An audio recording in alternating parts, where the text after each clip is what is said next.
enough about that. I'm Jenny Bienemann. As we learned in 5th grade, haiku is a Japanese poetic form that consists of 3 lines with 5 syllables in the first line, 7 in the second, and 5 in the third. I started writing haiku as a way to be creative every day. I thought it would make me faster. And I thought, writing haiku is certainly faster than writing a song. That madcap misunderstanding has kept me very busy for the last 6 years. When I started, I hoped the endeavor would blossom, and it has. It just didn't make me faster at writing songs. One of the great pleasures of haiku is counting the syllables with your fingers. So I invite you to do as I do. Place your hand over your heart, okay, and count along.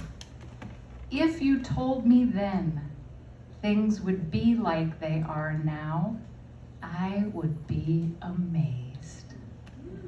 Now you can write your own. Well, thank you. What do you think of when you think of things that have blossomed but not in the way you planned? Maybe you think of yourself. Maybe you think of your garden. Maybe you think of your mother. If you're like me, it makes you think of all 3. My saintly mother, Loretta Ann Carroll Marie Therese Lind. Mrs. McCarthy, as you called her at the high school, or as I called her in the grocery store when she wouldn't turn around after I yelled, "Mom!" 1,000 times. If you said Mrs. McCarthy, she would turn around and give you her full attention, unless it turned out that you were me calling her Mrs. McCarthy because you knew she had been deliberately ignoring your poorly behaved self as you wandered the aisles begging for a treat until she had no alternative but either lose her mind or push her cart forward and pretend she didn't know you. This all took place in Naperville, just to the west of us. Have you heard of it? We grew up in Naperville, Illinois, when Naperville was a little river town set on the roaring DuPage River, which was neither roaring nor hardly deserving the title of river.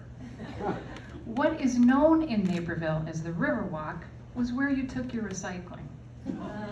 There was a bridge along that river in the middle of town, the Washington Street Bridge, and flanks of hippies sat there, wedged one next to the other, inspiring dark imaginings and the fear that one of them might fall off the bridge into the river in a fit of blissful inebriation. "Don't look at them," my mom would say to us, clutching my dad's arm in an ultimately successful effort to keep him from pushing one of the hippies off the bridge. He never did it. Meanwhile, some guy who went to Naperville North High School, the wrong one, would go on to pen a joke for Chris Farley about living in a van down by the river. Story for another time, but yes, Bob Odenkirk went to Naperville North High School about the same time as my older sister went to Naperville Central High School, the right one. And as an early career unknown SNL writer, he penned an iconic sketch for a now deceased icon that grew out of my hometown, Naperville, Illinois. But I digress. Back to my saintly, still alive, still feisty mother. She would like you to know she is either sweet 16 or 105, whichever you prefer. And she has been on this planet long enough to learn a few things. One of them is how to lower your center of gravity so when your children try to pick you up, they can't actually do it. Except for this one time. We were in Alton's drugstore in Naperville, Illinois. My little sister and I had been trying to lift my mom off her feet for years, and through some amazing convergence of events, we successfully caught my mother off her guard just before she could lower her center of gravity and lifted her into the grocery cart. None of the 3 of us could believe it. The achievement shocked us into silence. We had to lift her out of the cart. And then she just walked out of the store. My sister and I just looked at each other and followed her, and we never spoke of it again. My saintly mother. We were the 4 McCarthy children born of a North Side, South Side marriage to parents who each had only one parent from the time they were very young. We did what was required of every child growing up. Having opinions, testing limits, lifting each other into grocery carts, and they did their part. You know, trying to hold back the young Hellions from their own untimely demise, trying to protect us from the riptides of the past, and trying to prepare their children for a future none of us could have anticipated. I think my mom thought she would be raising 4 similarly saintly children. She kept our faces clean, tried valiantly to keep us on the straight and narrow, and trained us up in the way she and my dearly deceased father believed we should want to go. Yet despite her best efforts to tame what she might have termed the weeds growing up in our personalities, all 4 of her kids went their own respective ways. And while all 4 are gainfully employed and changing the world in their own respective ways, only 3 of them got married, one of them twice. Only 2 of them had children, and one just within a hair's breadth of wedlock. Only one of them brought grandchildren into the world so far and again. Thank you. Can you imagine what she must think when she thinks about what she was trying to do and what actually happened? Place your hand on your heart again with me, if you will. Hopes for the future. I should have used a pencil, but I used a pen. Here's another. Not all dreams come true. Not all dreams are supposed to. That's the point of dreams. And one last one. Maybe switch hands this time. See whatever feels best. How sweet the visions that made me do all I did and become myself. Oh. Well, friends, this makes me think of my garden. Over the course of the 20 years we've lived in this house, I have invested the proverbial blood, sweat, and tears, as well as copious financial resources into a garden that, for whatever reason, simply will not take.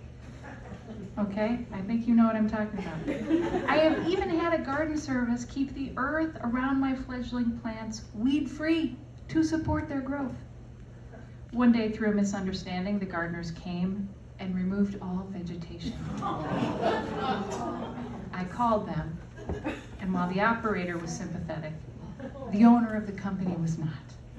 When it came time for them to do the fall cleanup, as we have paid green American money to have them do for us for the past 15 years, he said, "We don't have time for your house." That day, I turned to a dear friend who is excellent at gardening and said, "What do we do? These patches of dirt have hosted countless plants and been lovingly maintained to the limits of my imagination. Nothing seems to grow. Even the vinca vine, bought from a reputable establishment, only hunkers down in its little cluster, and though its branches reach towards each other from plant to plant, each year the attempt seems a little more half-hearted." She said that the focus on keeping the planting beds clean means the soil has received no nourishment, and that those patches of dirt, weed-free as they may be, will admit no growth. Does this sound familiar? The weed-free, shining-faced garden beds, clean, on the straight and narrow, and trained up in the way we believed they should go. And then I happened to notice the vinca vine I planted under my yew bushes had jumped the cement sidewalk into my neighbor's yard, where it was thriving. My garden had a mind of its own. This makes me think of my mom. much of the good my mom, at great personal expense, tried to do to get us to bloom in the direction she thought we should go might look to her like it did not take. But just like the vinca, the gifts she gave us did take root, and they did blossom, just like she hoped they would, just maybe not in the way she thought they should. This makes me think of haiku milieu. On some level, I was trying to fix a deficiency in myself. I was trying to train myself to be more creative, more quickly. In the process, I learned two things. One, all I can do is permit the forces of creativity to move through me. I can't dictate what it turns into. And second, it takes a village, like all of us here tonight. It takes friends and family and community, especially now. Whatever it takes to forgive others and yourself is worth it. When things don't turn out the way you planned, forgive. When you forget to lower your center of gravity and your kids lift you up and put you in the grocery cart, forgive. Forgive yourself. Forgive them. Because love for the people who surround us is what inspires us to do anything and everything we ever try to do. Hands on hearts again, please. By the light of day, the mistakes were innocent. The sun rests its case. Another one. It is not your job to fix other people, just to love who they are. And I will leave you with this. One day we will see that things could only have gone the way that they went. Thank you.